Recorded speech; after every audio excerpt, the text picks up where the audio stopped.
हा अभंग ऐकताना मन आपोआप शांत होतं. जय जय रामकृष्ण हरी. भक्तांनो, कधी कधी आपल्या आयुष्यात शब्द थकतात, विचार गोंधळतात आणि मनाला फक्त हवी असते शांती, फक्त आणि फक्त शांती.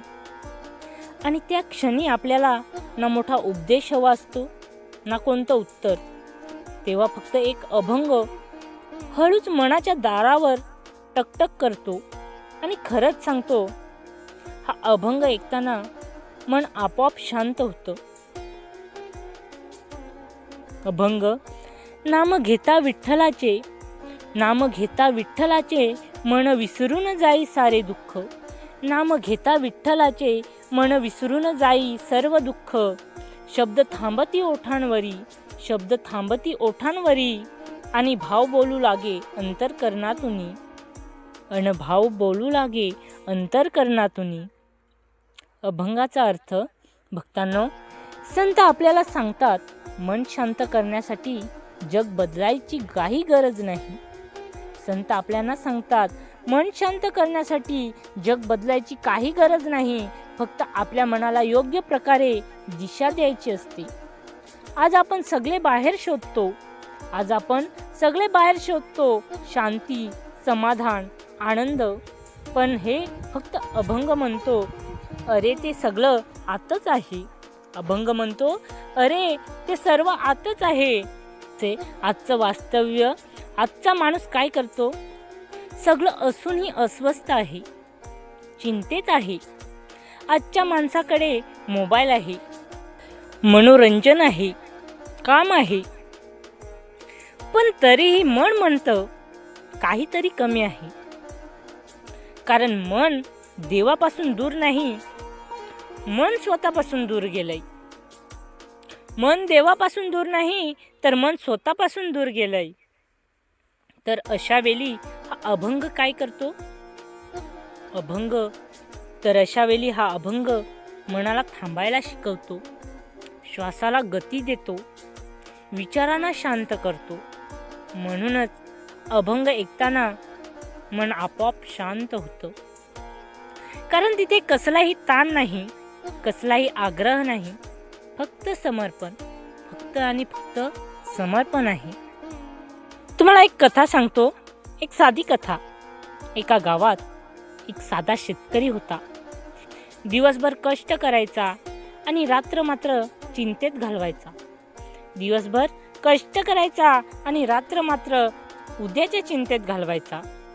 असाच एक दिवस तो थकून बसला आणि कुठलाही अर्थ न लावता आपल्या मोबाईलमध्ये फक्त एक अभंग लावून ठेवला.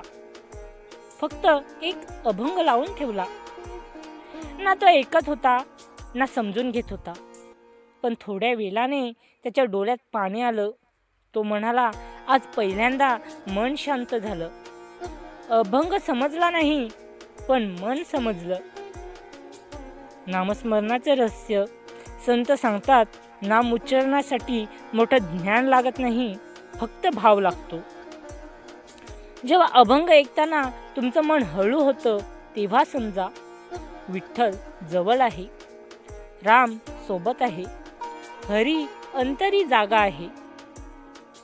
कधीही अभंग वाचताना फक्त त्या ओली शब्द म्हणून वाचू नका. त्या शब्दात आत लपलेला भाव असतो, तो भाव शोधा. त्या ओलींमध्ये आत लपलेला भाव आहे, त्या भावाला शोधून काढायचा आहे. जरी सापडत नसेल तरी समजण्याचा प्रयत्न करा. कारण प्रत्येक शब्द फक्त उच्चारण्यासाठी नसतो, तो असतो आपल्याशी बोलण्यासाठी. अभंगातील शब्द काहीतरी सांगण्याचा प्रयत्न करतात, काहीतरी समजावून सांगतात. कधी ते आपल्याला थांबायला सांगतात, तर कधी मन शांत करायला शिकवतात. कधी आपल्या चुकीकडे हळूच बोट दाखवतात. जर आपण फक्त शब्द म्हणून वाचतच गेलो आणि भाव ऐकला नाही, तर अभंग मात्र ओठांवरच राहतो. पण जेव्हा शब्दांमधला भाव हृदयात उतरतो, अंतःकरणात उतरतो, तेव्हा अभंग आपला होतो. म्हणून अभंग वाचा, पण त्याहून महत्त्वाचं तो एका मनानं. कारण अभंग आपल्याला काहीतरी सांगण्याचा नेहमीच प्रयत्न करत असतो. भक्तांनो, कोणताही अभंग साधा नसतो. तो शब्दाने सोपा वाटतो, पण अर्थाने खूप खोल असतो. म्हणून कोणताही अभंग साधा आहे असे म्हणू नका, कारण तो शब्दाने सोपा वाटतो पण अर्थाने खूप खोल असतो. कारण अभंग मनोरंजनासाठी नाही, तो मन परिवर्तनासाठी असतो. प्रत्येक ओळीत संतांनी आपला अनुभव ठेवलेला असतो. प्रत्येक शब्दात जीवनाचं सत्य दडलेलं असतं. आपण तो अभंग फक्त वाचला तर तो साधा वाटतो, पण भावनेने ऐकला तर तो आपल्याला बदलून टाकतो. म्हणूनच आपण काय करायचं भक्तांनो, फक्त एवढंच करा. दिवसातून 5 मिनिटं कोणताही अभंग, कोणतेही अपेक्षा न ठेवता फक्त ऐका. हळूहळू मन बदलेल, बघण्याची दृष्टी बदलेल आणि हळूहळू जीवनही. लक्षात ठेवा, देव शांतता देत नाही. देव स्वतः शांतता आहे.